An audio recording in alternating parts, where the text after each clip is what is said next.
CIEWAC y el Centro de Investigación Interdisciplinaria de la Facultad de Filosofía presentan Tiempo y Memoria con Cecilia Figueroa. Comenzamos.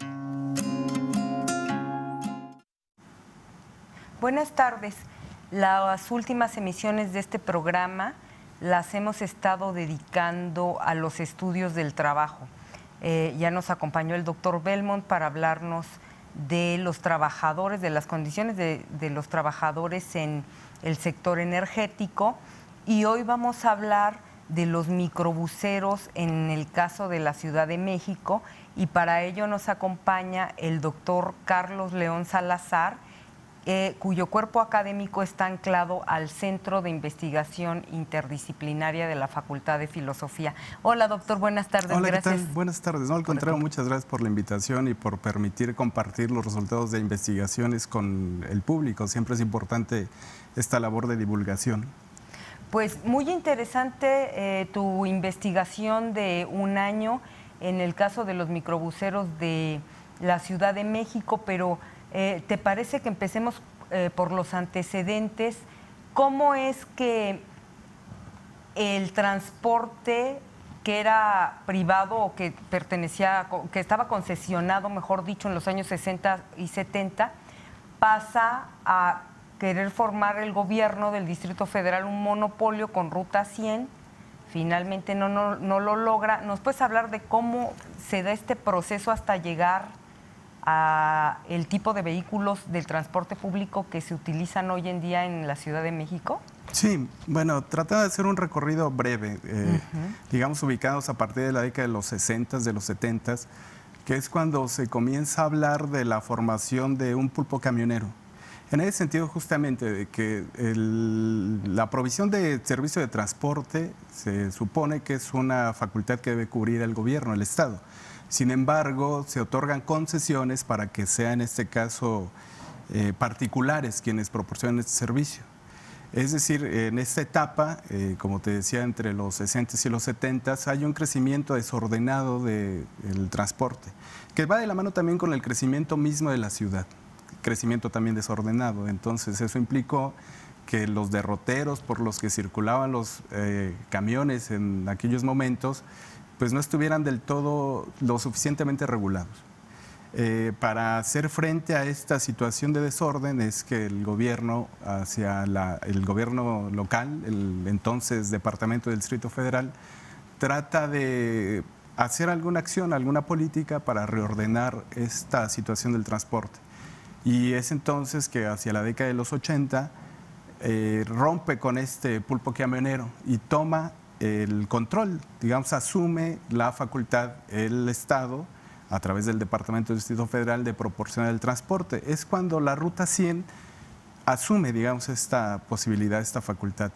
Hay, en ese sentido, pues, tentativas de reordenar el transporte, de coordinar las rutas, de establecer planes para conducir hacia dónde, qué duración, qué frecuencia tiene el transporte. Sin embargo, la propia complejidad pues hace insuficiente a la Ruta 100. Esto con otros problemas hasta de índole político quizá, que por el momento pues quizá no da el tiempo para profundizar mucho en ello, pero dada esta insuficiencia que tenía la Ruta 100, se otorgan concesiones a particulares.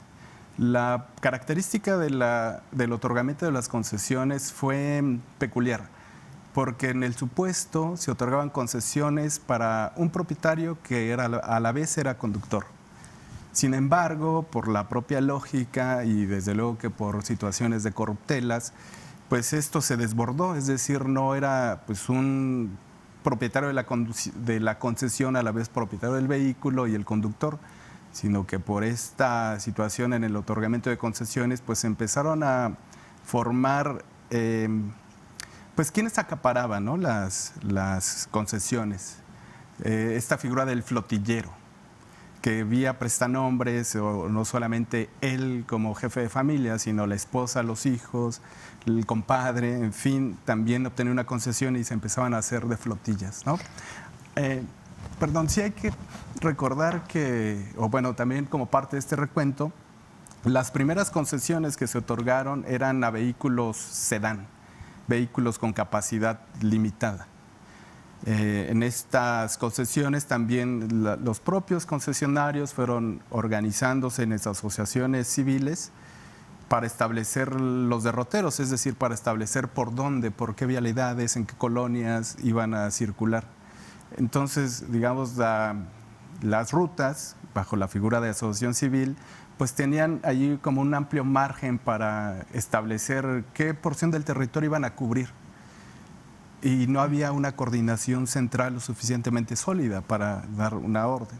Y también en esta lógica, pues no muy clara, digamos que se prestó a corrupciones, pues también ciertas rutas fueron acaparando concesiones y acaparando también territorios, zonas de la ciudad donde era más rentable prestar el servicio. Hasta la fecha es todavía, digamos, un dato conocido que son ciertas rutas, la ruta 1, la ruta 75, me parece que son quienes concentran, la ruta 28, quienes concentran, digamos, muchos de los roteros, ¿no? que ofertan mucho el servicio.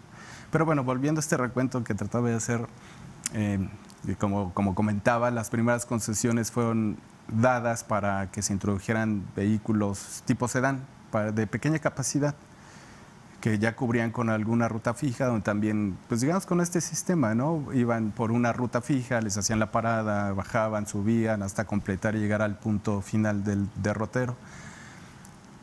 Desde luego que el crecimiento poblacional y la complejidad de la ciudad pues hizo difícil que se mantuvieran los vehículos tipo sedán. Se introdujeron enseguida las combis, que también quizá bajo esta figura de las combis todavía tenemos esta idea de la combi pecera, porque esta idea de la pecera viene de que cobraban un peso, ¿no?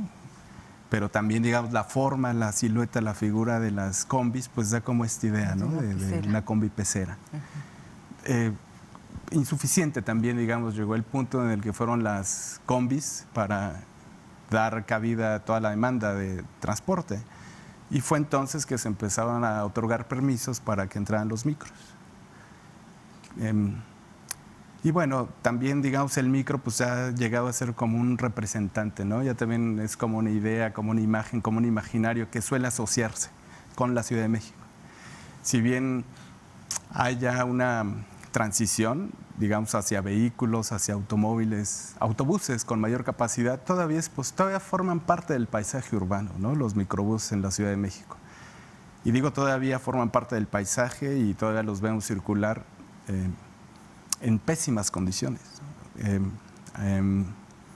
Y esto, digamos, arrastra una serie de vacíos en cuanto a la normatividad o a cómo establecer los lineamientos mínimos que debe cumplir un vehículo. No había un manual, no hubo en su momento una directriz que estableciera qué características debía cumplir el vehículo. Entonces se hicieron, como lo decía un microbusero que entrevisté durante la investigación, se hicieron en talleres de soldadura, ¿no? Con el herrero de la esquina. Estás hablando del microbús, esa parte es muy interesante, no debiera de ser divertida, pero es muy interesante cómo en esa etapa en donde tú hablas de cómo surge el microbús, efectivamente esta entrevista que tú haces a este microbusero te relata cómo, por ejemplo, era el chasis de un camión, pero la carrocería de no sé qué. Y algo que, hablando de los manuales de funcionamiento, algo que es muy interesante en tu investigación es cómo tú reportas que ya tiene de 10 a 15 años este servicio público, no recuerdo si es del microbús o de la pecera porque surgió primero, y entonces 10 años después ya está el manual de funcionamiento, ¿no? Sí. Forma parte del obsoleto, de lo, no sé, de esta maquinaria del transporte público en la Ciudad de México que pues funciona, no sé si por milagro, porque dices tú que es una maquinaria no aceitada. Al respecto, ¿qué nos puedes decir de estas características de obsolescencia, de mal funcionamiento, de deficiencias que encontraste en esta investigación que más te hayan sorprendido Pues sí, porque nosotros, los usuarios o quienes vamos a la Ciudad de México, vemos un transporte público deficiente, pero hasta ahí. Tú como investigador, ¿qué fue lo que más te sorprendió de estas deficiencias? Sí, lo que puede llegar a sorprender todavía es la heterogeneidad que hay en el transporte público concesionado colectivo, en el caso de los microbuses, porque conviven. Es decir, bajo la misma figura de concesión todavía hay combis funcionando. Todavía, y estas combis tienen 30 años dando servicio. Todavía hay microbuses que están cercanos también a los 25 o 30 años dando servicio y dentro de las acciones que ha tomado el gobierno de la Ciudad de México para reordenar el transporte se ha transitado ya también al establecimiento de corredores viales, ya con autobuses prediseñados, digamos, ya que cumplen la normatividad para prestar el servicio, que convive también con los corredores como con el Metrobús. Es decir, es muy heterogéneo. Pero lo que sí se destaca, lo que sí me interesa destacar es que todavía hay una gran proporción de este servicio que es prestado como transporte público en microbuses en muy mal estado, o sea, en mal estado mecánico, en mal estado físico, es hasta, a veces hasta pienso que puede ser como imposible cómo meten tanta gente, ¿no?, en un microbús y cómo todavía el chofer insiste en que hay lugar para que entren más usuarios. Esto, pues no solamente, como bien lo decías, no solamente tiene su parte que puede resultar chusca, cómica, anecdótica, sino que también pues atenta contra la calidad de vida de los usuarios o de la propia población en la Ciudad de México. Y es riesgoso, ¿no? Muy arriesgado subirse a ese tipo de transporte. Sí, lamentablemente hasta cierto punto los usuarios del transporte en la Ciudad de México se han acostumbrado, que no debiera ser así. Ciertamente debiera haber como mecanismos para que no haya esta gravedad en estos asuntos del transporte. Si bien, como digo, hay tentativas que se han reordenado, que se han creado corredores viales con mejores condiciones, pues lo lamentable es que todavía no, como algunas partes en la ciudad donde siguen funcionando los microbuses y donde está el usuario expuesto, ¿no?, también a las facultades o a la habilidad o no que tenga el conductor.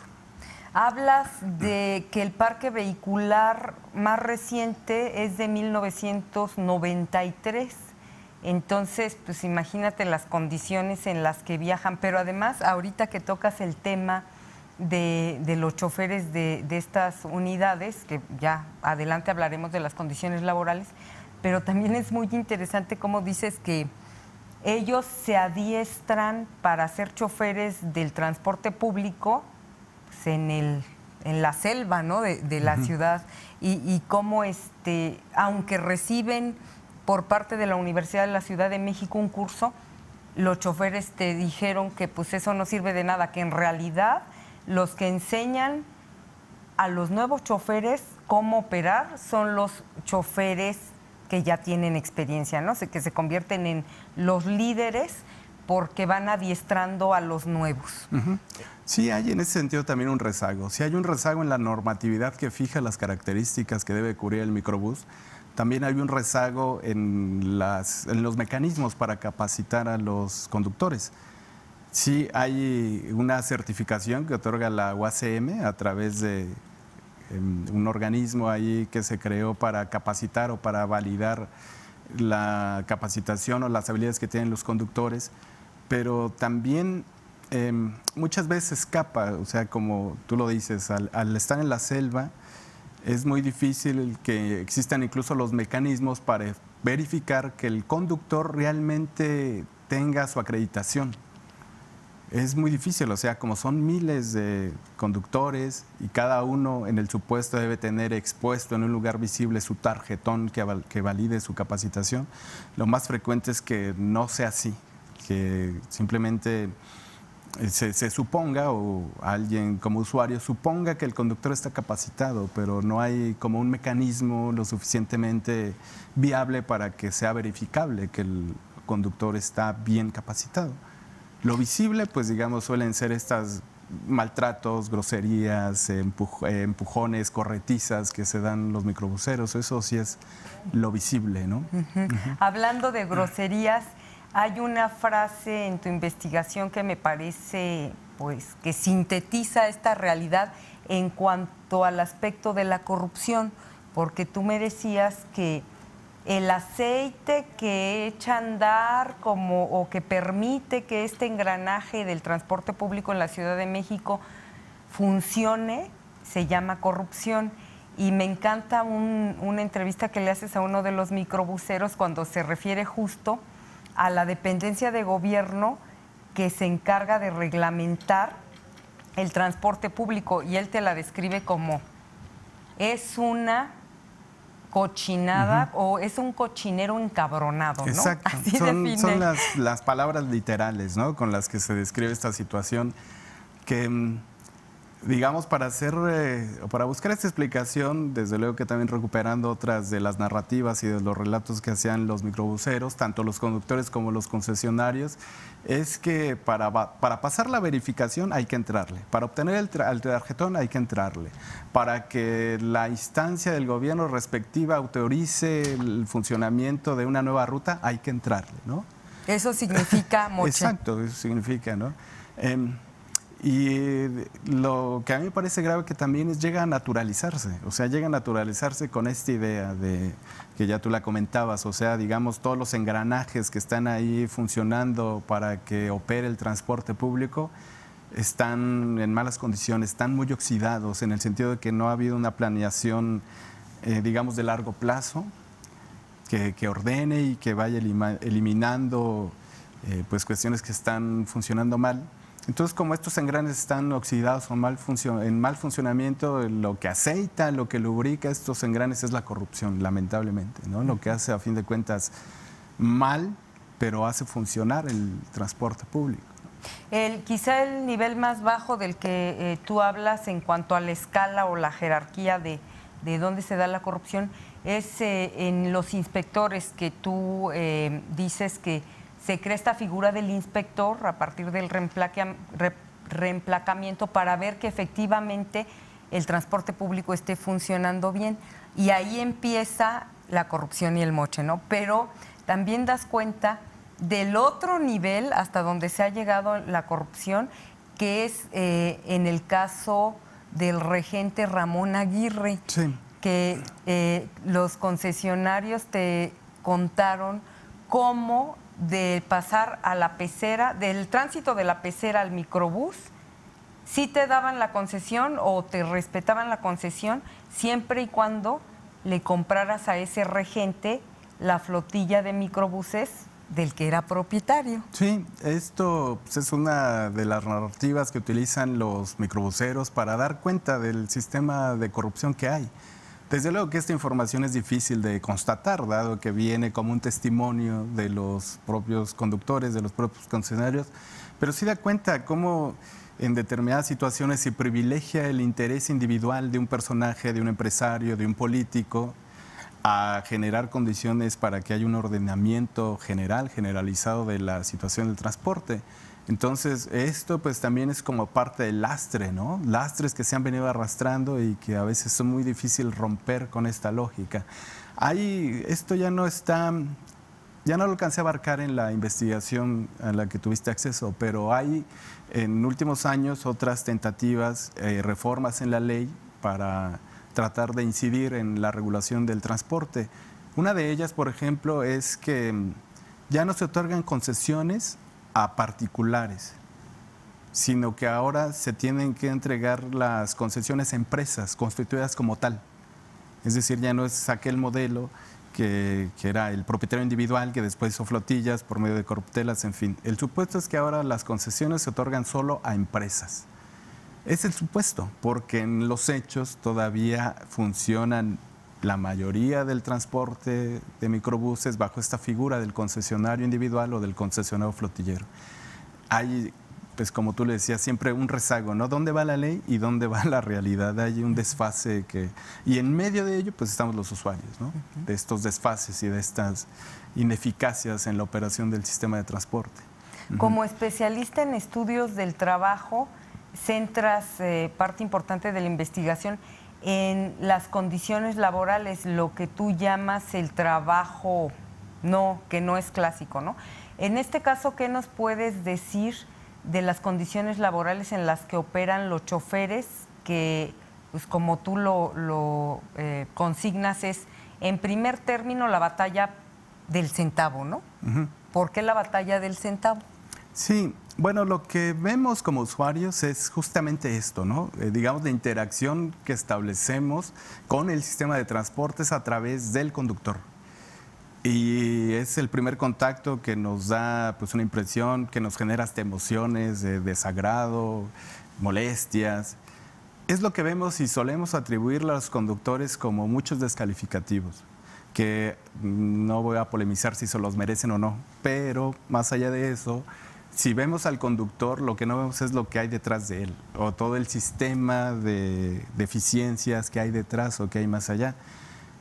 Como dato, digamos, porque también era desde luego que me interesaba profundizar en estas condiciones de trabajo de los conductores, pues era preguntar, por ejemplo, cuánto ganan, como una condición básica, ¿no?, del ejercicio de las capacidades de trabajo.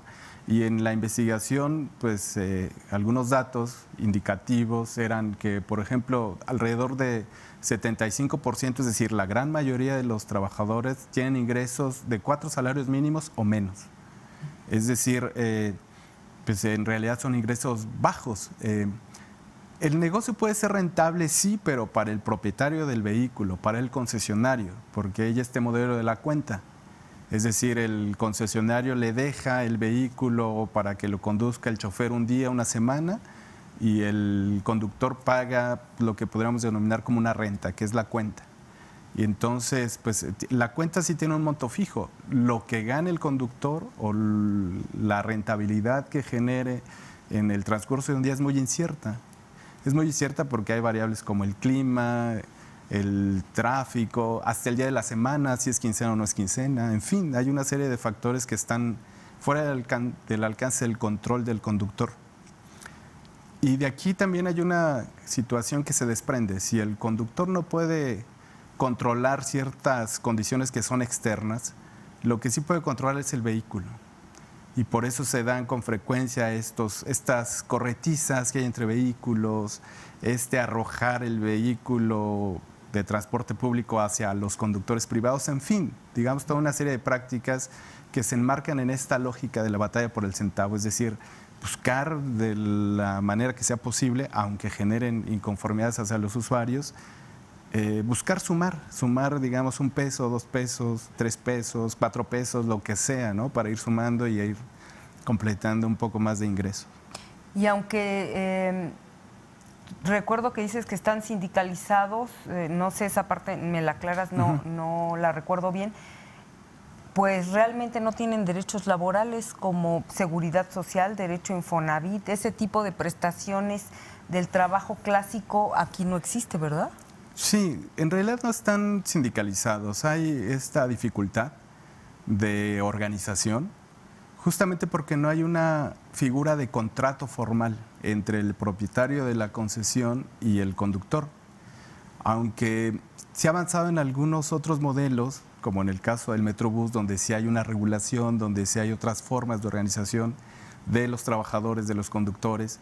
En el caso de las rutas donde predomina todavía el microbús, no hay esta posibilidad de organización, al no haber, como ya decía, un contrato formal.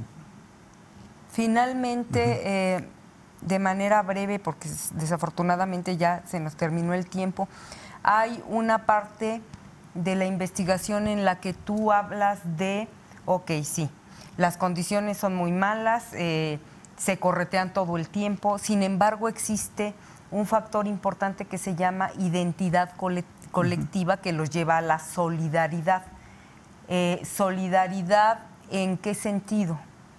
Sí, bueno, la identidad se genera en la práctica laboral, es decir, al compartir estas experiencias y también al compartir la formación en la propia conducción, o sea, digamos, los trabajadores Los conductores saben las dificultades que se enfrentan en lo cotidiano para realizar su trabajo, y esta situación de compartir experiencias pues también los hace desarrollar ciertos vínculos solidarios.